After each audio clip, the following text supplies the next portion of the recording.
मुल्क की मईशत सिसकियाँ लेती रही। इमरान नियाजी और उनके अहले खाना ने करप्शन का बाजार गर्म किए रखा। फरह गोगी बुशरा बीबी की मां पर माल बटोरती रहीं। नून लीग के संगीन इल्जामात। अता तारड़ और आजमा बुखारी मलिक रियाज और उनकी बेटी के मुबैना ऑडियो सामने ले आए।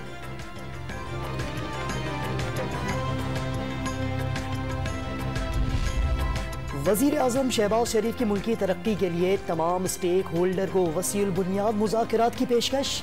तालीम, सेहत, सनत, ज़राअत और मईशत पर किसी को सियासत की इजाज़त नहीं होनी चाहिए। शहबाज शरीफ का इसरार। 1.5 माह की कारकर्दगी का हिसाब देने पर आमादगी। 3.5 साल का हिसाब कौन देगा? साबिक हुकूमत पर भी वार।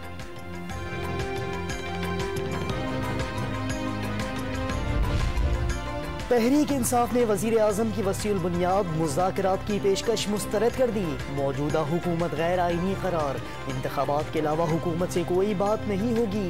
कोर कमेटी इजलास में हम फैसले। इमरान खान को गिरफ्तार किया तो शदीद अवामी रद्द अमल सामने आएगा।